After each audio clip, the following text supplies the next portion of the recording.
आज भारतीय बाज़ारों में जिस प्रकार की गिरावट देखने को मिली है, कोई भी ये नहीं जानता था कि आज भारतीय बाज़ार खुलने के साथ ही इस प्रकार से गिरावट करते हुए नज़र आएँगे।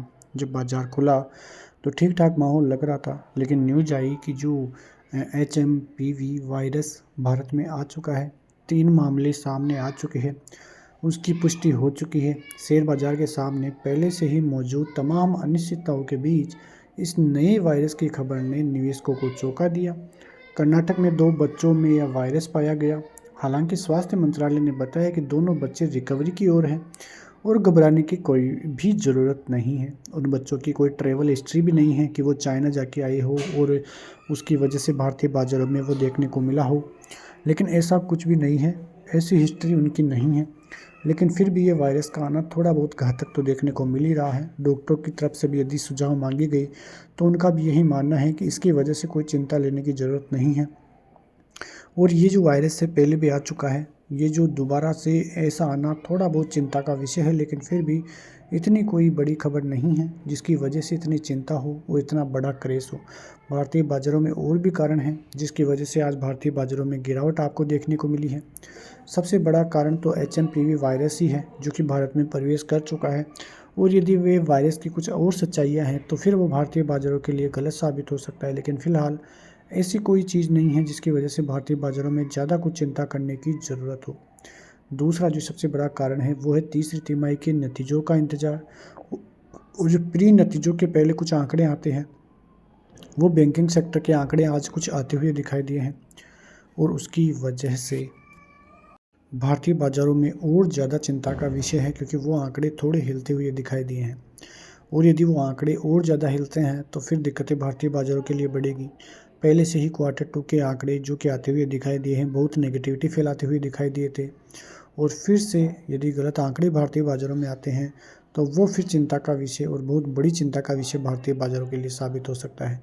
तो आपको नज़र रखनी है कि बाज़ार में किस प्रकार की खबरें हैं, और बाज़ार में ये जो तिमाही नतीजे हैं और इसके बाद जो बजट है, यानी कि बजट आने के बाद भारतीय बाज़ारों में कुछ जो भारतीय रिजर्व बैंक की मॉनेटरी पॉलिसी है, उसको लेकर भी अनिश्चितता अभी बनी हुई है। अनिश्चितता इसलिए है क्योंकि जो ब्याज दरें हैं वो भारतीय बाज़ारों में कब जाके कम होगी या कुछ संकेत आएंगे तो वो भारतीय बाज़ारों पर तगड़ा इम्पैक्ट डालते हुए दिखाई देंगे।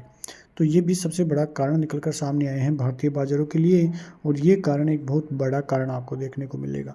तीसरा सबसे बड़ा कारण है कि ग्लोबल जो कमज़ोर संकेत है वो आते हुए दिखाई दे रहे हैं, क्योंकि एशियाई बाज़ार जहाँ पे आज भी करीब 1.5% तक के गिरावट का कारोबार वहाँ पे देखने को मिला है। वहीं जो अमेरिकी क्रूड है, वहाँ से बड़ी खबरें और उनके जो ऊंची बोल्ड यील्ड की उछाल आता हुआ वहाँ पे दिखाई दे रहा है। डॉलर की मजबूती के संकेत भी भारतीय बाज़ारों के लिए काफ़ी नेगेटिविटी फैलाते हुए दिखाई दे रहे हैं, क्योंकि जो रुपया है वो 85.80 के लगभग जाता हुआ दिखाई दिया है। तो गिरावट रुपये में आना भारतीय बाज़ारों के लिए काफ़ी नेगेटिविटी देकर गया है, और यदि ये गिरावट ऐसे ही फिर से बढ़ती है तो वो भारतीय बाज़ारों के लिए काफ़ी नेगेटिविटी फैलाकर जाएगी, जो भारतीय बाज़ारों के लिए काफ़ी तगड़ा झटका भी देखने को मिलेगा। तो ये सबसे बड़ी खबर भारतीय बाज़ारों के लिए देखने को मिली है। पिछले कई दिनों से जो भारतीय रुपया है वो कमज़ोर कमज़ोर और कमज़ोर होता हुआ दिखाई दे रहा है, और इस प्रकार से भारतीय रुपये में कमजोरी आना भारतीय अर्थव्यवस्था के लिए थोड़ा हिलता हुआ भी दिखाई देगा, जो भारतीय बाज़ारों के लिए काफ़ी नेगेटिविटी फैलाकर जा सकता है। कुल मिला के देखें तो भारतीय बाज़ारों के लिए संकेत कोई पॉजिटिव ऐसा नहीं है जिसकी वजह से भारतीय बाज़ारों में ज़बरदस्त रिवर्सल के संकेत देखने को मिले। अब यदि एफआईआईज़ की बात करें तो वहाँ से भी बहुत नेगेटिविटी फैलती हुई दिखाई दे रही है, क्योंकि एफआईआईज़ का लगातार सेलिंग करना भारतीय बाज़ारों के लिए काफ़ी नेगेटिविटी फैलाता हुआ दिखाई दे रहा है। यदि भारतीय बाज़ारों में बाइंग आती है एफआईआईज़ की तरफ से, तब जाके ही भारतीय बाज़ारों में रिवर्सल का संकेत है, वरना भारतीय बाज़ारों के लिए काफ़ी नेगेटिविटी आने वाले दिनों में भी रहती हुई दिखाई देगी, जो भारतीय बाज़ारों को बहुत नीचे तक लेकर जा सकती है। और हो सकता है कि इसकी वजह से भारतीय बाज़ार 22,500 22,800 भी जाते हुए दिखाई दे, तो वो भारतीय बाज़ारों के लिए काफ़ी नेगेटिव सिद्ध हो सकते हैं। तो इसीलिए भारतीय बाज़ारों में आपको सतर्क रहना है, और यदि भारतीय बाज़ारों में और गिरावट होती है तो वो एक और नेगेटिव संकेत बनते हुए दिखाई देंगे। यहाँ पे आप देखो तो आज निफ्टी में करीब 1.5% से ज़्यादा की गिरावट देखने को मिली है। बैंक निफ्टी में निफ्टी से ज़्यादा और करीब 1000 ऐसे भी ज़्यादा पॉइंट की गिरावट देखने को मिली है। वहाँ पे सेंसेक्स के लिए बात करें तो 77,900 ही सेंसेक्स आता हुआ दिखाई दिया है। करीब 1300 पॉइंट की गिरावट वहाँ भी आपको दर्ज देखने को मिली है। निफ्टी के लिए कुल मिला के बात करें तो निफ्टी यदि ये रिसेंटली जो लो बनते हुए दिखाई दिए थे, आप चार्ट्स पे देखोगे तो आपको स्विंग देखने को मिलेगा।